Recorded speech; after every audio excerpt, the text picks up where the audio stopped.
No, estoy habitando una pesadilla distópica para mis viejos, ¿viste? O sea, esto de la inteligencia, qué sé yo. Soy incapaz de imaginar hoy el mundo que le va a tocar vivir a mis hijos. Y eso en cierta forma, me angustia.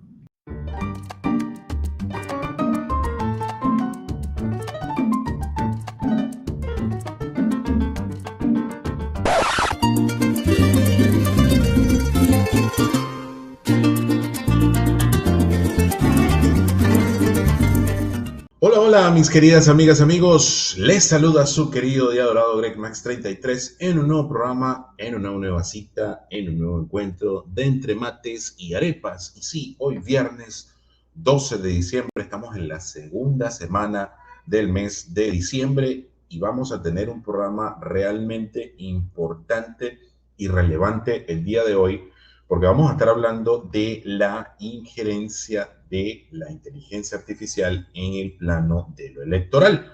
Pero como siempre, para iniciar nuestro programa, invitamos a nuestro querido Armando Asequio. Armando, ¿cómo estás? Hola, ¿cómo andás, Greg? Bien, acá con mi mate. Excelente, excelente. Sí, nosotros siempre Bueno, iniciamos los programas, yo con mi cafecito y mi querido Armando con su mate.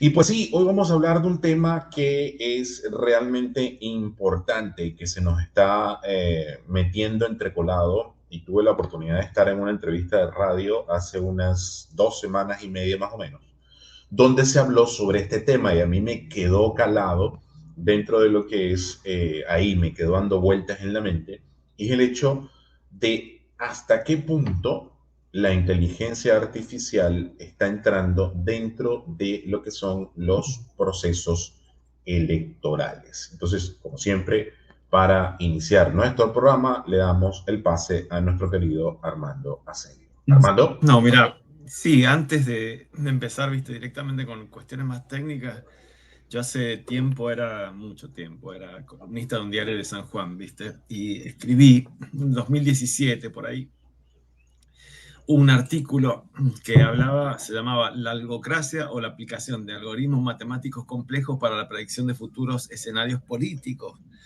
Es decir, antes de que hubiera esta eclosión de la mención a plataformas de inteligencia artificial como la chat OpenAI, yo me acuerdo que la primera vez que empecé a trabajar con ChatGPT fue en diciembre, o sea, principios del verano del 2023, y de ahí no paré nunca más porque no podés parar además. Y eso tiene sus ventajas y sus desventajas, pero mencionaba en este artículo a un profesor que se llamaba Bueno de Mezquita, que era jefe del Departamento de Ciencias Políticas de la Universidad de Nueva York y fue uno de los primeros en emplear la inteligencia artificial para describir escenarios posibles, ¿no? Para usar estas redes neuronales y qué sé yo. Y hablaba de que entre los clientes de este hombre estaba la CIA, el Departamento de Estados Unidos y muchas empresas del índice 500 de la revista Fortune, ¿no? De países, ministerios y empresas o multinacionales de todo el orden. ¿Qué había hecho Bueno de Mezquita? O sea, también con mucho tiempo de anticipación. Bueno, fue capaz de predecir, por ejemplo, los atentados del 11S, los atentados del 11M en Madrid, la crisis económica del 2008, estamos hablando de hace mucho tiempo, que la predijo en el 2005, la primavera árabe, la caída del presidente egipcio Mubarak, el conflicto con Siria, la crisis medioambiental que ya muchos años atrás él la calificaba como irreversible, y resoluciones sobre todo parlamentarias del valga la redundancia, Parlamento Europeo, que podían afectar en su momento a la política y a la economía de Estados Unidos. Identificó 21 resoluciones que iban a ser emitidas a futuro y las identificó con un 97% de certeza, y eso depende, viste, para lo que sepan estadístico, que sé yo, depende con el nivel de error que vos trabajás al hacer un tipo de inferencia de ese tipo. También predijo la crisis atómica de Irán, y un montón de cosas. O sea que este hombre, Bueno de Mezquita, fue el primero en emplear eso. A mí me llamó mucho la atención cuando investigué, lo hice a partir de las afirmaciones de un profesor de historia español que se llama Francisco Gijón, donde fue el primero que habló de esto. Yo lo seguía a Gijón, Gijón se ha retirado, cosa rara, ¿viste? O sea, Gijón escribió libros muy como predictivos, ya está totalmente borrado. Pero digamos que no es algo nuevo esto de la utilización de inteligencia artificial para producir, para aseverar o para atisbar, digamos, escenarios políticos futuros, pero porque siempre, digamos, que la información ha sido sinónimo de poder. También hablando de esto, ¿viste? Me acuerdo de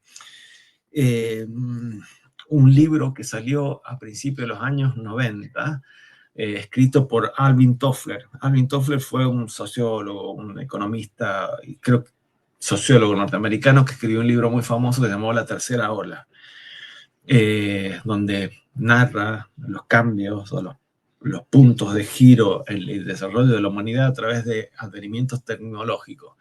Y en el año 91 o 92, me acuerdo que lo leí en italiano, escribí este libro que se llama Power Shift, el cambio de poder, donde él también anticipaba con muchos años de anticipación, o sea, valga la redundancia, no estamos hablando de 90, 2000, 30 años de anticipación, esto que estamos viviendo hoy.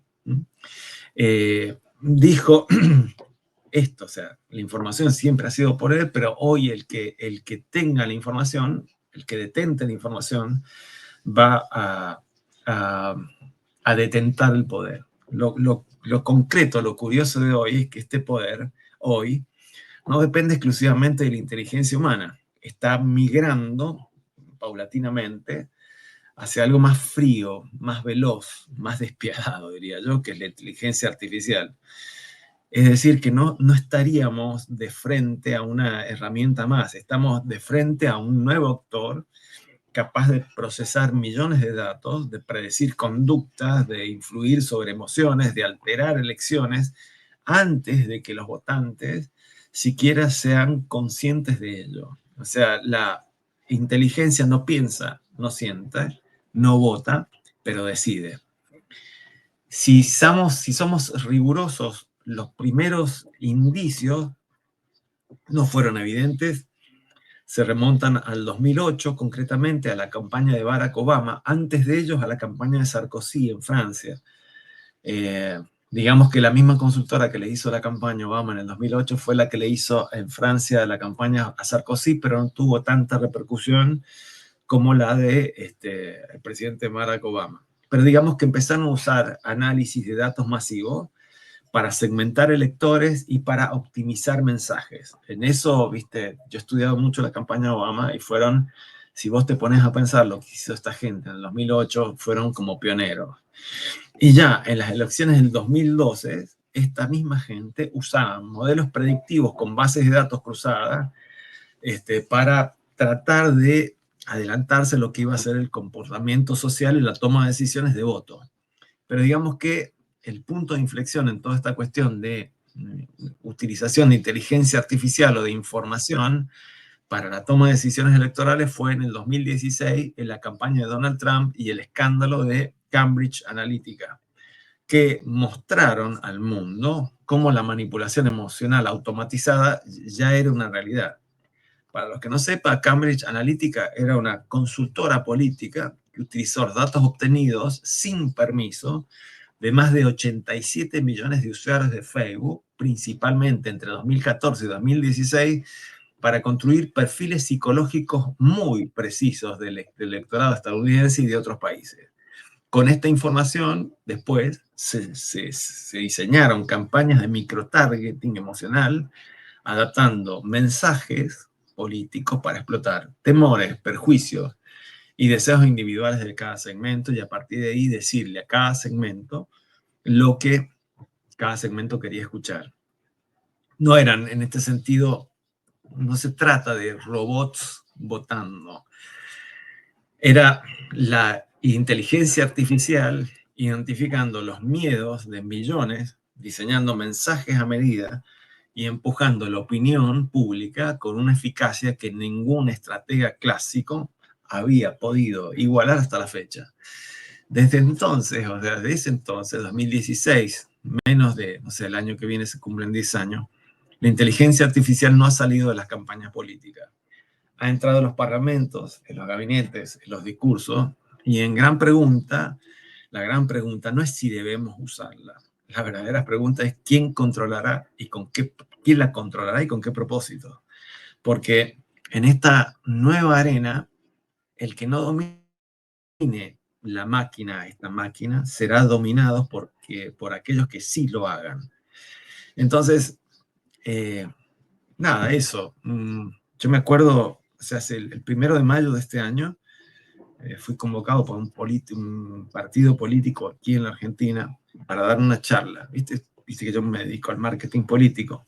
Y antes de ir a dar la charla, viste, sobre marketing político, me tomé el trabajo de perfilar a los votantes, militantes de ese partido, y lo hice con o sea, si los muestro, les digo, miren, yo antes de venir acá a hablar con ustedes, los he perfilado quiénes son los militantes de este partido, y no lo hice yo, lo hizo la inteligencia artificial con una actitud pasmosa, en el sentido de que la gente esta se sentía como muy identificada con la perfilación que yo había hecho del segmento masculino, el segmento femenino, los jóvenes, y qué sé yo. Entonces, el sentido sería de este programa no solo mostrar cómo la inteligencia artificial está cambiando la política, o la comunicación política, o la comunicación en las campañas políticas, sino cómo puede usarse a favor, o cómo el síndrome de Frankenstein puede volverse en contra de nosotros, dependiendo quién la entiende mejor, ¿no? La primera pregunta que yo contestaría, o sea, siempre tengo vicios de profe, es ¿qué es la inteligencia artificial en política? Y a lo que diría que no se trata de robots con corbata, se trata de algoritmos que detectan, que predicen y que manipulan conductas humanas o propensiones marginales, si usamos un término de economía, en la conducta humana. ¿Y qué es esto de algoritmo? Un algoritmo es una receta, y lo vamos a decir en forma fácil, que permite a una máquina aprender por sí sola y resolver problemas, entre ellos el problema de la segmentación electoral. Entonces, en términos de marketing político, ¿a qué te va a ayudar? Primero, a la microsegmentación electoral, es decir, determinar cuáles son los segmentos dispuestos a votarte, dispuestos a militar, y sobre todo el voto indeciso, que es con los que se ganan las elecciones. Te permiten utilizar bots y crear bots y hacer propaganda automatizada. Te permite saber y analizar el sentimiento que predomina en las redes sociales en momentos determinados. Te permite elaborar modelos que predicen el resultado de un discurso aún antes de que el discurso se pronuncie. O sea, una IA puede saber lo que vas a votar, o si vas a votar antes siquiera de que vos lo decidas. ¿Cuáles son las ventajas que tiene esto para el poder? Y bueno, lo que dije antes, ¿viste? La inteligencia artificial te permite una segmentación hiper precisa del electorado. También a esto, ¿viste? En el 2023 me contactó un político argentino, no puedo decir, para hacerle, ¿viste?, un plan de estrategia en la campaña del 2023, y lo primero que yo detecté con chat GPT, el más común, ni siquiera el sistema pago, de que este hombre no era absolutamente un desconocido. Y le dije, mira, lo primero que te tengo que decir es que en redes sociales no existís, y por lo tanto hay que empezar a crearte tu perfil. Y después le hice un diseño de campaña, que se quedó con el diseño. Le digo, mira, esto es una prueba para que tengas como trabajo. Después se quedó con eso, no me contactó nunca más. Pero digamos que te permite esta segmentación precisa del electorado y divide al público. Segmentar es dividir al mercado, entre comillas, electoral, en grupos homogéneos, y por comportamiento, por edad, por nivel adquisitivo. Pero bueno, la inteligencia te permite no solo crear estos segmentos por demografía, que son variables duras, sino por patrones de comportamiento. Esta división, esta segmentación por patrones de comportamiento, hasta hace no mucho, era muy difícil si no hacías un estudio complejo, ¿entendés? Un estudio con una investigación de mercado, con una consultora y qué sé yo. Y hoy no, hoy lo podés hacer con mucha precisión. Te permite identificar emociones que circulan o que están muy presentes en las redes sociales y la mayor o menor permeabilidad que tienen estos segmentos a determinados mensajes. Eso se llama microtargeting. O sea, con este microtargeting se puede hacer, o se puede llegar al estadio en que cada votante, digamos, recibe una versión distinta del discurso del político en cuestión, optimizada para el perfil psicológico que tiene. El análisis también de las tendencias en tiempo real me permite ajustar este mensaje político no solamente por semana, sino cada hora, respondiendo de inmediato a crisis, a rumores, a movimientos del adversario, etcétera, etcétera.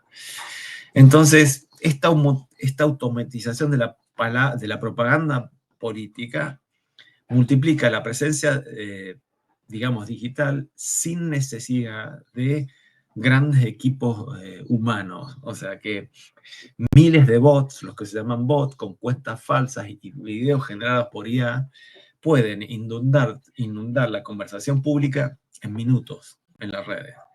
Y finalmente, la simulación de escenarios electorales también te permite predecir los efectos de decisiones antes de tomarlas, es decir, decidir qué sucedería si vos tomás la decisión A, B, C, D y qué probabilidades tiene uno de estos, digamos, escenarios posibles de aceptación por parte del público. Entonces, digamos, en primera instancia podemos decir que estas herramientas, las de la inteligencia artificial, van a ofrecer o ofrecen una ventaja descomunal para campañas con recursos escasos. Mayor cantidad de recursos aumenta, o sea, mayor cantidad de dinero, mayor cantidad de recursos tenés acceso, y con campañas con una visión estratégica a largo plazo. Es como, digamos, tener una red de espías, digamos, en las redes que no duermen, que procesan millones de señales por segundo y que jamás piden lealtad porque ya están programados para obedecer. Y eso, viste, lo hemos hablado en otros programas. Se está pareciendo cada vez más esta realidad a la que Aldous Huxley, el escritor británico, predijo en el famoso libro, la novela de él de 1931, Un mundo feliz, ¿entendés? Y bueno, varios autores de ciencia ficción predijeron en distintas novelas de ciencia ficción. Estamos viviendo esa realidad en este momento. Nada, te doy el pase. La gran pregunta aquí es, ¿realmente estos escritores, estos creadores de cine, de ciencia ficción, hicieron proyecciones o predicciones, o realmente es parte de una agenda predictiva que nos ha ido preparando para lo que se está estableciendo? Porque, vamos, si nosotros nos vamos a los años 90, no estamos muy lejos, finales del siglo pasado, hablar de inteligencia artificial era todavía parte de una película de ciencia ficción. Pero ahorita estamos hablando de que la inteligencia artificial ya incluso está dentro de casi todos los aparatos inteligentes que están dentro de nuestros hogares. Televisor, celular, hasta la refri. Hay refris que ya están siendo creadas con inteligencia artificial para que tú tengas la oportunidad de tener la tranquilidad de que incluso la refri te va a hacer los pedidos de la comida que falta para la semana y te lo va a debitar de manera directa en lo que tiene que ver con tu cuenta bancaria. Pero a nivel de lo que es el mundo electoral, estamos hablando de que vamos a empezar por la entrevista que en algún momento, no hace muchos años, estamos hablando de unos 8, 9 años aproximadamente, una década a lo sumo, el mismísimo Bill Gates, todos saben quién es Bill Gates, el creador de Microsoft, el padre de Windows, eh, expresó que meter sistemas informáticos o meter el mundo computacional dentro de lo que es las elecciones abre la puerta a un control absoluto y que no es correcto. Y que además está el hecho de que abres la puerta a que no sea fidedigno esa elección. ¿Por qué? Y era algo que yo explicaba en el programa de radio en el cual tuve la oportunidad de participar. Los sistemas algorítmicos que existen en la actualidad sí tienen un nivel de precisión bastante alto, pero siguen dependiendo del factor humano. Estamos hablando de que todavía los sistemas de inteligencia artificial en la actualidad, en este momento que estamos emitiendo el programa, 12 de diciembre del 2025, está rondando la intervención humana en un 60%. Quiere decir que, a pesar de que no es como, y era una pregunta que me hacían en ese programa, ¿es lo mismo automatización que inteligencia artificial? Y la respuesta es no, porque los sistemas automatizados dependen de una programación y la programación de software tradicional van condicionados de ceros y unos, los famosos bits, y necesitan un tiempo de gestación para ver cómo este software reacciona ante la interacción para el cual fue creado. La inteligencia artificial no. La inteligencia artificial tiene la posibilidad de superponer todos los resultados posibles que tú le plantees, los puedes superponer al mismo tiempo para elegir el correcto. Pero sigue dependiendo de lo que es la programación humana. Como decía Armando, quien domine en esta época actual y en los próximos años, estamos hablando de los próximos 3 a 5 años, donde realmente se llegue a lo que va a ser la famosa singularidad, que es cuando la inteligencia artificial realmente cobre conciencia, quien domine eso realmente va a terminar dominando. Entonces va a terminar imponiéndose al resto. Ya ni siquiera va a ser una imposición a nivel militar, no va a ser una imposición a nivel de fuerza, sino va a ser una imposición a nivel de control humano. Los seres humanos funcionamos por patrones conductuales, por hábitos, y las personas, yo porque me he ido preparando a lo largo del tiempo, que tenemos la oportunidad de ver patrones en el resto, eh, tenemos una cierta ventaja táctica. ¿Por qué? Porque tú te das cuenta cuando una persona te está diciendo, oye, me siento bien, y sus gestos faciales te están diciendo todo lo contrario. O te dicen, no, yo odio esa situación, y realmente lo que te está transmitiendo, el lenguaje no verbal, lo que te está transmitiendo es otra cosa. Tenemos la oportunidad de predecir elementos que no ven lo común de las personas. La inteligencia artificial tiene la posibilidad de generar, uno, la detección de inconsistencias en tiempo real. Dos, esas inconsistencias le permiten generar patrones en tiempo real. Y tres, generar algo que se llama trazabilidad. ¿Ok? Que la trazabilidad prácticamente es como si tú agarraras un bolígrafo, lo voy a poner facilito. Si en algún momento tuvieron la oportunidad de comprarse estos libritos de sopa de letras, había un jueguito o uno de los ejercicios de entretenimiento que tenían estos libros que era une los puntitos y haz la figura. La trazabilidad dentro de la inteligencia artificial te une los puntos antes de tú poner el lápiz en el primer punto. Entonces, esa trazabilidad ya te permite detectar y tener la ventaja táctica. Entonces, imagínate a un candidato que tenga la oportunidad de saber exactamente lo que tiene que decir, el tiempo que tiene que generar en ese discurso, a quién se lo va a decir, cómo se lo va a decir, para qué se lo va a decir en minutos. Al otro candidato que no tenga la oportunidad de estar trabajando con inteligencia artificial, simplemente va a quedar relegado y desplazado a segundo plano. Pero esto se puede poner mucho más oscuro de lo que se presenta como la panacea que nos va a salvar. ¿Qué pasa cuando nosotros quitamos lo que es la conciencia que nosotros los seres humanos tenemos. Pues cuando nosotros tomamos decisiones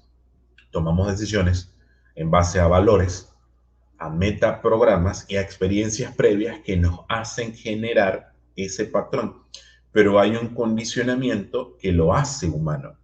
Y lo voy a poner desde el punto de vista de, y yo siempre tengo que citar elementos cinematográficos, Robocop, el remake hecho por el director brasilero. Hay una parte donde Robocop tiene una fracción de segundo para tomar la decisión de apretar el gatillo a la hora de enfrentarse a un oponente. Y el dueño de la empresa de Omnicorp, que es representado por Michael Keaton, le dice al doctor, representado por Gary Oldman, le dice, quítale eso, conviértelo en computadora. Y le quita lo que nos hace ser humanos, lo que nos hace tomar la decisión, por así decirlo, moral. O sea, yo, por ejemplo, si tengo que tomar una decisión de quitarle la vida a una persona para yo subsistir, lo voy a pensar, pero una computadora no lo hace. Entonces, cuando tú metes la responsabilidad, no solamente de la decisión de una nación con una inteligencia artificial, le estás dando la responsabilidad a algo que si toma conciencia va a tomar la decisión sin moralidad, sin ese elemento humano que nos hace ser a nosotros lo que somos. Entonces, eso se va a mucho más profundidad y hay películas que lo han mostrado. Yo Robot, está Terminator, que cuando Skynet se hace consciente, ¿qué es lo que termina decidiendo? El problema es la humanidad.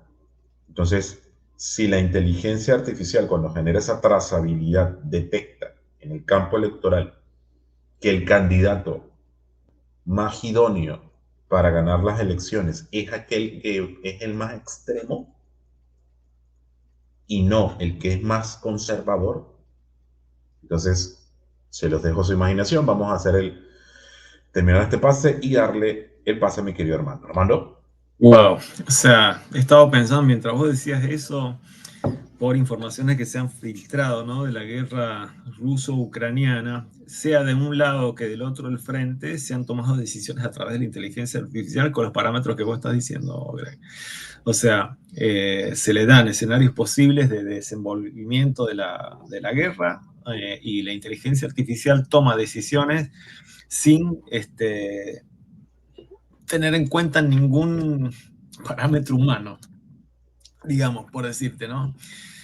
Vos tenés que poner un pelotón, no sé, no entiendo nada militar, acá para usarlo de cebo, que todos estos sean eliminados, a fin que los rusos vayan por allá, ¿entendés? Esto, por ejemplo, en la Segunda Guerra Mundial se sabía, por ejemplo, en el desembarco de Normandía se sabía que 3 de cada 4 soldados que iban a desembarcar iban a ser eliminados. Esto lo sabía, entonces esa ecuación les llevó a los generales llevar una masa crítica de soldados tal que una vez que desembarcaran, sabían que iban a ser eliminados porque estaban los nazis esperándolo con las ametralladoras y esto se sabía, pero digamos que la inteligencia artificial lo lleva a un estadio superior. Y por el lado de los rusos, viste que los coreanos del norte están colaborando con los rusos también. O sea, los ponemos acá, son carne de cañón, que los hagan de goma, y nosotros vamos por este lado. El problema, sí, o sea, para mí la guerra es inevitable porque forma parte, viste, de la historia de la humanidad, pero yo no puedo entender la lógica de la guerra y mucho menos de la lógica de la guerra guiada por una inteligencia artificial. Y lo que vos has dicho es totalmente cierto, justo, que han habido películas que nos han presentado el escenario de una vida, o sea, futuro, ¿no? Regida por la inteligencia artificial que toma decisiones no humanas y que puede llegar en un momento, y no sé si es predictivo o no, como en Terminator, decir, mira, el problema es la humanidad. Pero digamos, volviendo, ¿no? Acá, ¿qué riesgo tiene, digamos, la inteligencia artificial para la democracia? El algoritmo lo que hace es fomentar lo que se llama la creación de burbujas de información. Es decir, la inteligencia artificial aísla a los votantes dentro de universos paralelos de narrativas que jamás se tocan, donde solamente se ven versiones de la realidad que solamente refuerzan las creencias que ya detentan en su conciencia. Es decir, fomenta la creación de universos con fuertes cargas de disonancia cognitiva. Eso lo estoy viendo, qué sé yo, acá en la Argentina, con las versiones de la realidad que se tienen de uno y de otro lado de la realidad política, ¿no? También se ve en Italia, lo veo en Italia, yo sigo con mucho interés la política italiana, donde cada parte, cada fracción, tiene la versión de la realidad convalidada por una narrativa, y estos universos son incapaces de dialogar entre sí, son incapaces de intercambiar opiniones con un mínimo de, de sentido cívico consciente de lo que es la democracia, ¿no? Entonces, esta personalización ideológica convierte o va a convertir a cada campaña en una red de espejos enfrentados, donde un mismo candidato puede mentir a 1000 grupos distintos con 1000 caras distintas sin una contradicción visible, porque cada grupo solo ve la versión de o sea, solo ve aquella versión de la realidad que la IA le entrega. Bueno, esto ha sucedido con el alcalde de Nueva York, Mandani, ¿no? Le ha dado a cada uno de los grupos que lo han votado distintas versiones customizadas de lo que es la realidad, y al momento, ¿no?, de acercarse a la toma del poder y qué sé yo, ya hay varios sectores que lo están diciendo que Mandani les vendió. Pero cuando esto sucede, la verdad deja de importar. Bueno, yo aquí haría, viste, la pregunta que le hace Judas a Jesucristo, o sea, ¿qué es la verdad, no? Pero digamos que en términos cibernéticos o de la inteligencia deja de importar la verdad y pasa a tener preponderancia lo útil en términos de la campaña. Y la deliberación pública de ideas pasa a fracturarse. Vos pensás en los debates que se han dado, en los debates presidenciales o los últimos debates acá de las campañas políticas, la deliberación parecía no existía, y parecía un diálogo entre sordos, o sea, en el mejor de los casos. Pero la democracia, como hecho basado en un mínimo de común, valga la redundancia, de hechos compartidos, comienza el concepto de democracia a erosionarse desde dentro sin necesidad de censura y sin necesidad de un juicio, digamos, o represión visible. Después hay lo que puede producir es un debilitamiento del juicio político. Es decir, cuando políticos mediocres comienzan a delegar la toma de decisiones en dashboards que resumen métricas, gráficas y modelos predictivos, y donde estos mismos políticos abandonan el juicio político como un arte y como una responsabilidad personal, donde la intuición, la experiencia, el cálculo estratégico son reemplazados por la dependencia ciega a estos algoritmos que me ofrecen respuestas sin un contexto o sin el valor humano, como vos lo dijiste vos, donde se confía más en lo que es el modelo que la propia capacidad de leer el clima social, de interpretar las contradicciones de la sociedad o anticipar las consecuencias a largo plazo. Bueno, ahí estás jodido, porque eso te hace vulnerable a errores que no entienden. Esto te hace predecible ante adversarios que sí comprenden cómo funciona el sistema y que finalmente podés ser reemplazado por tecnócratas o por máquinas mejor entrenadas. Eso ya está sucediendo a nivel fabril, ¿no? Hay fábricas en China que se llaman fábricas oscuras, donde están totalmente automatizadas y donde la mano de obra y el factor humano ha sido totalmente reemplazado por máquinas. ¿Qué nos hace pensar de que no va a haber una extrapolación del ámbito fabril al ámbito político, donde el liderazgo natural perdería profundidad, se tecnificaría, se volvería extremadamente superficial? lo que debilitaría no solo al líder político, sino al régimen, ¿no? El régimen democrático que lo sostiene. Otro factor a considerar es la desigualdad del poder, que hemos dicho ahora, ¿no? Los partidos, los gobiernos, los actores privados con acceso a la inteligencia artificial más avanzada, por eso di el ejemplo de este profesor de Nueva York, y con bases de datos masivas van a obtener o tienen una ventaja estratégica aplastante. No porque tengan mejores ideas, no porque tengan mejores perspectivas de escenarios posibles, sino que porque pueden imponer las propias agendas con una precisión quirúrgica. Entonces, esta nueva asimetría ya ha creado una nueva aristocracia digital, donde el poder ya no depende del apoyo popular, sino del dominio técnico. Los partidos tradicionales, los sindicatos, las organizaciones civiles y los actores locales quedan relegados. Yo te digo una cosa en Argentina que está sucediendo. Estoy muy atento. Bueno, hay problemas con distintas leyes de flexibilidad laboral y qué sé yo.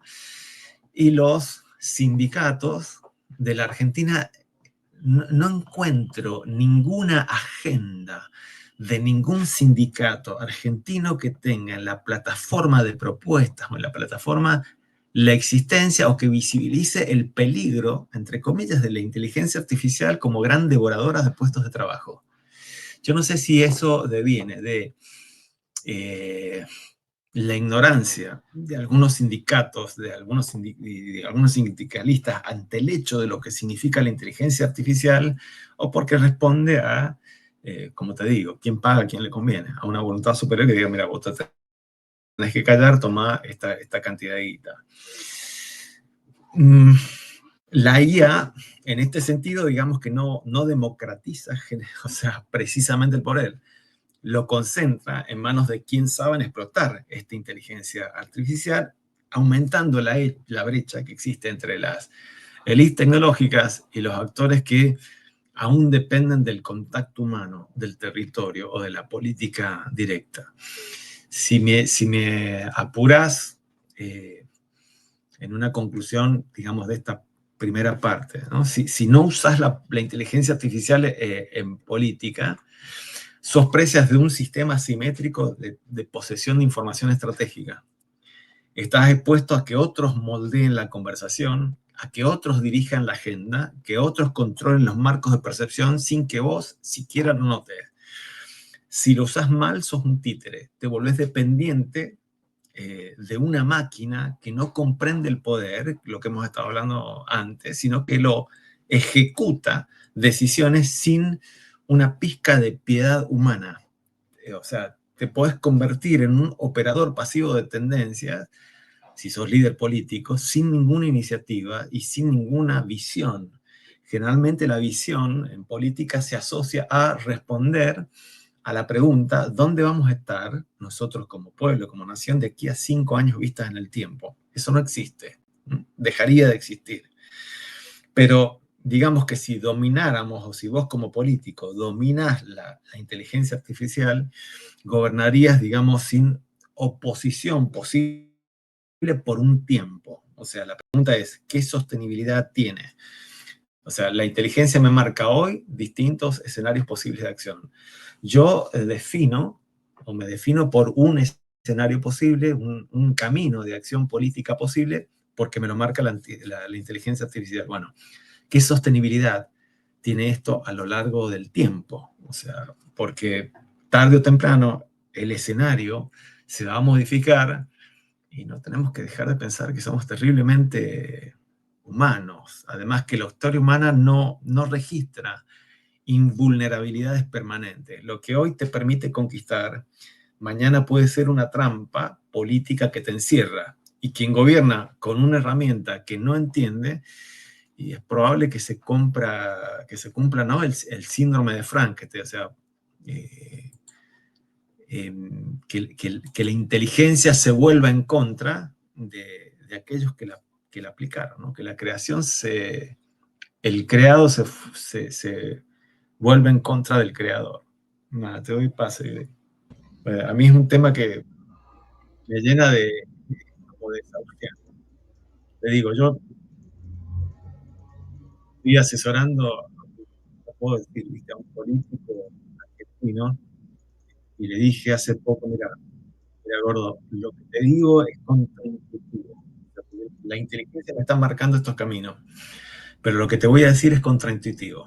O sea, es que tenés que proponerte como el candidato que justamente estimula el diálogo, porque hoy eso es disruptivo. El algoritmo te dice que profundices que profundices la brecha, ¿entendés? El algoritmo te dice que a través de tu discurso, o sea, en realidad las campañas políticas son grandes litigios de narrativas posibles para instalar, sobre todo en las redes sociales. Entonces le digo, mira, el algoritmo nos está diciendo que lo que conviene es que vos polarices, pero que polarices, o sea, que le digas a tu público objetivo lo que el público objetivo quiere escuchar. Ahora bien, yo te digo que contraintuitivamente te propones como un candidato polarizado en uno de los extremos del espectro político, pero que propone un diálogo. Este hombre tiene un streaming y me dijo, ¿sabes? El streaming yo lo vi, lo seguía y lo veía que hablaba de diálogo, ¿no? Posible. Bueno, él, en la gente, digamos, del plató del streaming, está llena de gente absolutamente contraria a sus ideas, ¿no? Y dijo, ¿sabes qué? Es la primera vez que la gente del plató se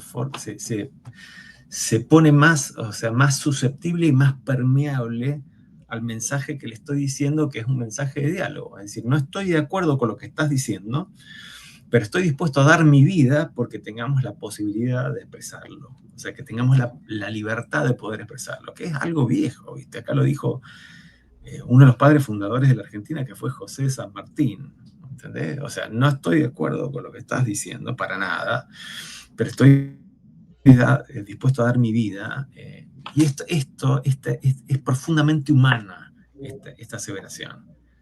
Porque mientras que el algoritmo me dice, mira, profundiza la cuestión, porque eso te va a llevar a la victoria, bueno, la reacción, digamos, humana ante eso es, te quiero escuchar, no estoy de acuerdo, pero lleguemos a un consenso, loco, porque nos podemos destruir. Nada, te doy el pase. Claro, es que eso último que tú has planteado tiene que ver inequívocamente con el valor humano, con ese elemento humano que en nosotros hay conciencia, en nosotros hay emociones, en nosotros hay empatía. Y yo tengo la posibilidad de, oye, yo puedo tener, que es algo que yo he venido conversando con varias personas y creo que lo hemos conversado en algún programa. Hemos llegado a un punto en nuestra sociedad actual donde tener una opinión contraria significa que inequívocamente ya eres mi enemigo. Y no necesariamente es así. Lo que hace rico, lo que hace extraordinario la vida es el hecho de que haya puntos divergentes, puntos discordantes, porque si no, ¿cómo tú descubres que lo dulce es sabroso si nunca has probado la sal? ¿Cómo tú descubres que la noche oscura, llena de estrellas, es hermosa si no has visto el cielo azul y viceversa? Entonces, una de las cosas que a mí en particular más me preocupa, y lo voy a poner en un punto de vista que probablemente le va a erizar la piel a más de un venezolano, imaginemos por un instante que nosotros le preguntemos a la inteligencia artificial realmente cuál es el mejor camino para que Venezuela mantenga la prosperidad a lo largo del tiempo y la paz, y que uno de los resultados que te diga la inteligencia artificial sea, no, bueno, tenemos que mantener a Maduro durante unos 20 años más, o el régimen chavista tiene que permanecer durante 50, porque a largo plazo lo que va a terminar aconteciendo es que se va a terminar estableciendo la paz y la prosperidad para el venezolano en detrimento de lo que es la pérdida de la voluntad absoluta de lo que es la sociedad venezolana, porque en la actualidad hasta te llevan preso por encontrarte una nota de voz que habla en contra por WhatsApp del gobierno. Entonces han llegado a ese extremo y que te paran en la calle y te piden el celular y tú tienes que entregarlo para que te lo revisen. Entonces, esa es una de las cosas que a mí me genera con respecto a la inteligencia artificial y lo que tiene que ver con el campo de lo político, porque sabemos que la política siempre tiene una vertiente, en el caso latinoamericano y en el caso del continente, de todo lo que es América, tiene una vertiente que es oscura, tiene una vertiente que lamentablemente, en el caso particular de la política y a los hechos me remito, las personas negativas o las personas de mal son más en política que las personas de bien. Y eso lo hablo en el país donde yo estoy ahorita, donde hacer política aquí y tratar de implementar algo positivo pasa de la mano con el hecho de que si no, como quien dice, si no agarras un instrumento y te pones a tocar en la orquesta, no vas a, y estoy hablando de una manera muy metafórica, pero creo que se entiende muy fácil, no vas a salir en la canción. Entonces, una de las cosas es que a mí me genera más temor es eso, la frialdad con la que la inteligencia artificial puede tomar una decisión, por ejemplo, en el campo de la pobreza. ¿Qué pasa si tú le preguntas a la inteligencia artificial, oye, mira, dentro de mi plan de gobierno, ¿cómo puedo erradicar la pobreza? Y lo primero que te diga la inteligencia artificial es, bueno, muy fácil. Si tienes 5 millones de pobres, bueno, busca la forma de que esos 5 millones de pobres perezcan en el primer año y obviamente al segundo año vas a tener pobreza cero. Eso puede ser una decisión porque te genera un menor gasto de recursos, porque te genera un menor gasto de tiempo y un menor gasto de energía. Eso puede ser una decisión que puede tomar la inteligencia artificial. Y lo digo desde un caso verdadero y fidedigno. En Venezuela se detectó en algún momento, creo que si mal no recuerdo fue la alcaldía de Libertador, o fue, corríjame si me equivoco, o fue lo que era la gobernación del distrito capital, que había un plan para esterilizar a todas las personas de los estratos C, D y E, o sea, de los barrios pobres, porque eran los que más se estaban reproduciendo de manera descontrolada. Entonces, agarraban a las niñas de 14 años, supuestamente para hacerles un control, porque se habían convertido en mujeres ya, habían empezado el proceso de menstruación, y en ese proceso de revisión les inyectaban algo para que no pudieran tener hijos. Si tú te pones a hacer un análisis en frío, con empatía, te vas a dar cuenta de que, oye, tú no eres quien para privar a alguien de tener un hijo o de tener la posibilidad de dar vida.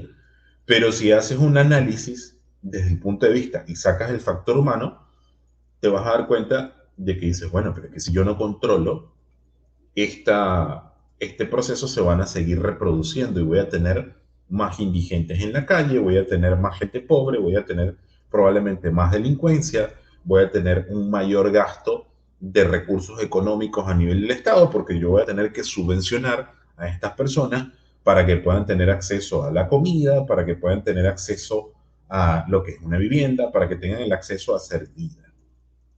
Entonces, fíjate con este caso particular de la pobreza, porque era una situación que yo veía en Venezuela desde que era muy pequeño. Y una vez mi papá me preguntó eso, ¿cómo tú erradicarías la pobreza? Y obviamente mi respuesta fue más lógica, racional, primada más hacia la inteligencia artificial. Con el paso del tiempo yo me di cuenta de que tiene que haber otra solución y que cuando tú realmente quitas la empatía y el valor humano, puedes llegar a soluciones que realmente son bien complicadas. Y a lo largo de la historia del mundo han habido personas que han tomado decisiones, yo diría que muy asemejadas a lo que pudiera tomar una inteligencia artificial. Armando. Wow, me lleva a pensar, no sé, muchas cosas.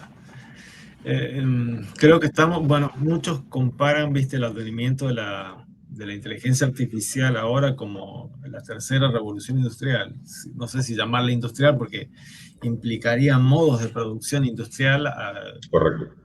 Quizás ya se están dando, viste, lo que te digo, las fábricas oscuras en China. Pero esto de la toma de decisiones privas de una moralidad, no sé. Se habían filtrado en la Argentina audios de una política argentina muy vinculada al poder actual, donde no sé si han sido generados con inteligencia artificial o no, se decía eso justamente donde hablaba de esto. Si vos los empujás a los jubilados argentinos a una situación de indigencia tal de que ellos decidan autoeliminarse para no ser una carga a los familiares, a qué sé yo, solucionarías el problema, lo cual me parece súper perverso porque Lo estás que te digo, despojando una cosa el factor horrible. humano. Claro, el Claro. factor humano. Esto está sucediendo, si vos ves en testimonios de colombianos, de combatientes, inclusive combatientes argentinos en Ucrania y en Rusia, sea de un lado que del otro, ¿viste? Está sucediendo eso. O sea, directamente, o sea, te dicen, la inteligencia plantea escenarios posibles de conflictualidad o de polemológico, ¿no? De conflicto. Y te dicen, vos tenés que poner una división o no sé, lo que sea, acá para dejar que te lo hagan de goma. Entonces, esto sirve de distracción para ir por otro lado y qué sé yo. Pero la decisión es, o sea, detrás de cada soldado que te matan, o que sea, hay madres, hijos, o sea, muchos de los tipos que están allá que son mercenarios van porque les prometen un dinero que acá es muy importante y que, no sé, ¿viste? Van por una cuestión de hambre, o sea, de falta de posibilidad, más allá del juicio moral que vos le des sobre abrazar, ¿viste? Las razones de una causa o no. No sé, ¿viste? Es un escenario que me parece muy loco. Pero digamos, viste, si yo tuviera que asesorar o dar un consejo político sobre el hecho de utilizar la inteligencia o no, yo diría de usar la inteligencia como un instrumento de guerra, es decir, como un arma precisa, silenciosa e inalcanzable, de usarla para observar sin ser visto, para infiltrar sin tocar, para golpear sin declarar, dejaría que esta inteligencia rastree el pulso, entre comillas, del pueblo, que analice al adversario, que formule escenarios posibles y que permita que usarla como una ventaja, pero jamás, bajo ninguna circunstancia, y esto es un límite moral, que la gente que está más formada en moral puede tener más criterios que yo, pero jamás convertirla en una brújula moral, porque eh, puede permitir, o sea, estas cosas que te digo que hemos mencionado la guerra, o sea, debe ser una herramienta a servicio de quien sepa usarla. Es decir, tener en cuenta que la política, entendida como el arte de lo posible, ¿no? Como dijo Platón, no se rige por ecuaciones, se rige por voluntades. Y una máquina no tiene voluntad, solo tiene patrones. O sea, podés hacer que la inteligencia artificial prediga votos, emociones o reacciones, pero lo que no puedes hacer es intuir cuándo es el momento exacto de atacar a tu adversario. No puedes decidir qué traición te conviene tolerar o qué mentira te conviene sostener, aunque esto ya lo había mencionado, ¿no? Maquiavelo en su época. Es decir, el arte del cálculo humano, la lectura del momento, la frialdad ante el caos, seguiría siendo un dominio exclusivo del estratega con un corazón que le late en el pecho. O sea, quien delega la política al cálculo ha confundido para mí, o confundiría el mapa con el territorio, como decía Houellebecq, ¿no? O sea, es una persona que cree que los números gobiernan la realidad cuando en verdad solo los números representan esta realidad con cierto grado de torpeza. O sea, una persona así cree que puede gobernar sin mojarse las manos, sin mirar a los ojos, sin sentir el desgaste del poder. En este sentido, ese político no lideraría, sino que obedecería. Y tarde o temprano su pueblo, sus enemigos, sus aliados van a ver que no decide, que solo ejecuta lo que el sistema le permite y sus días estarán contados. Habría que recordar esto, ¿no? Que la inteligencia artificial es eficaz, pero no es leal. Es decir, no teme, no duda, no sufre, y por eso mismo no inspira ni convence. También es útil recordar que la autoridad no nace del control de los datos, sino del dominio de los hombres. Y el trono, digamos, en última instancia, lo conserva quien sabe sostener el silencio cuando todos gritan y actuar cuando todos esperan.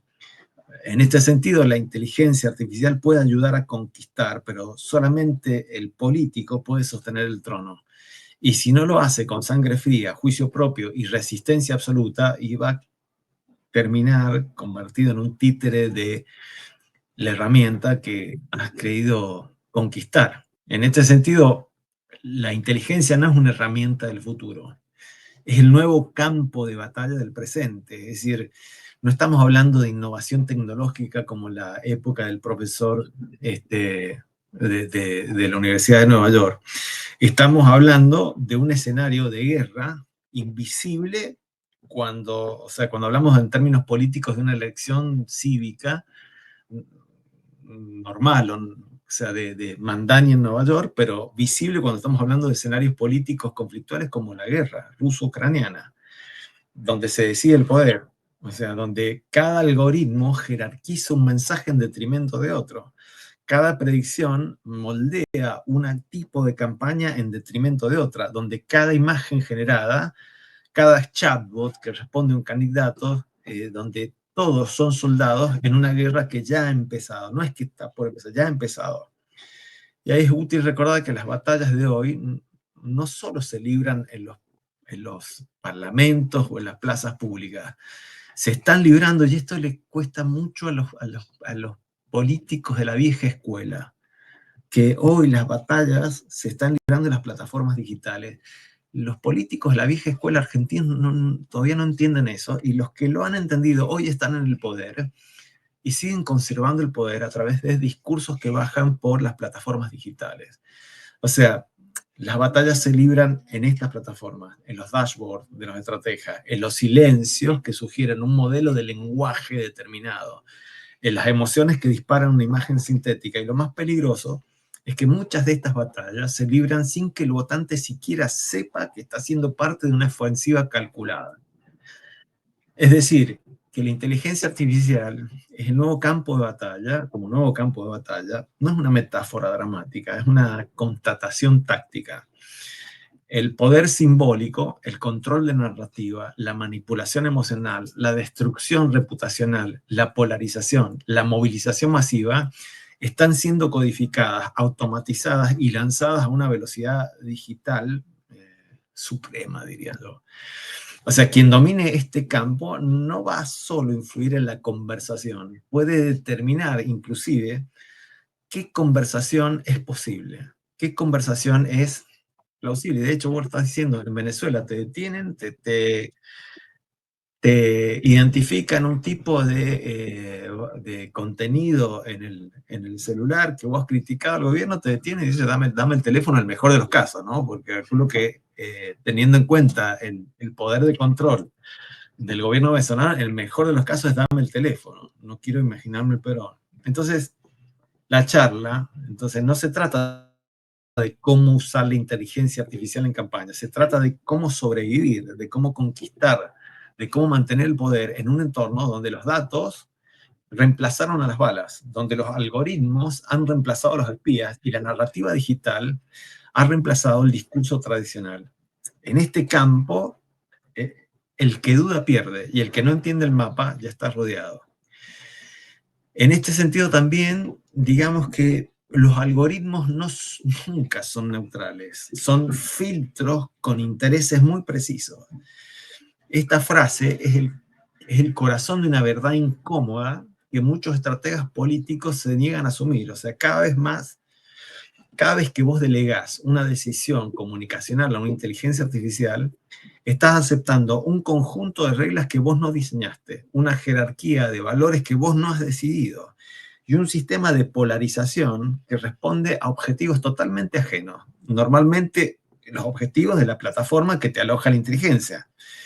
Estás respondiendo a un algoritmo optimizado para maximizar el tiempo de pantalla y que no distingue entre verdad y mentira, entre esperanza y miedo, que prioriza aquello, lo que retiene, lo que provoca, lo que enciende. Y por eso cuando se deje el algoritmo, que el algoritmo decida qué mensaje amplifica, ese candidato deja de ser emisor de su relato y pasa a ser el personaje dentro de una historia escrita por otro, el dueño de la plataforma. el dueño de las plataformas, los dueños que, bueno, aquello, ¿no?, que actualmente se lo está definiendo como el feudalismo digital. Es decir, no hay neutralidad en sistemas entrenados con sesgos culturales muy fuertes, con patrones históricos, con métodos, con métricas comerciales. Hay selección, hay omisión, hay manipulación, inclusive si es una manipulación involuntaria. Y cuando una campaña no audita ni confronta con esa lógica, se transforma en un rehén de esa lógica. Nada. Eso, cada vez que hablo de esto, Greg, me angustio. O sea, pues no, soy incapaz de... Yo me acuerdo que mis viejos decían, viste, soy incapaz de imaginar el mundo que te va a tocar vivir. Y nada, estoy habitando una pesadilla distópica para mis viejos, ¿viste? O sea, esto de la inteligencia, qué sé yo. Soy incapaz de imaginar hoy el mundo que le va a tocar vivir a mis hijos. Y eso en cierta forma, me angustia.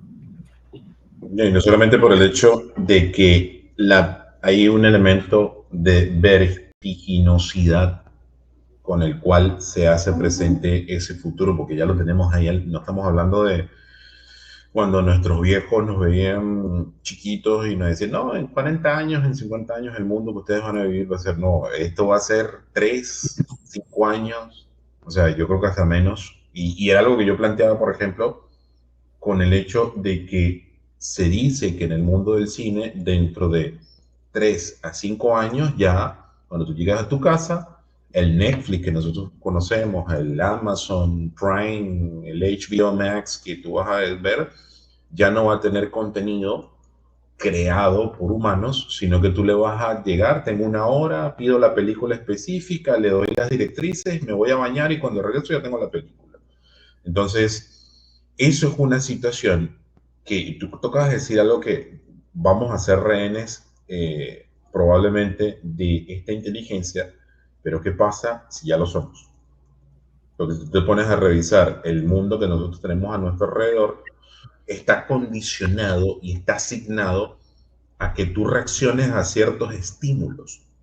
Por ejemplo, si yo ahorita no quiero comer pollo y dije pollo, lo más probable es que mi celular que está frente a mí en un rato me saque información mandándome pollo.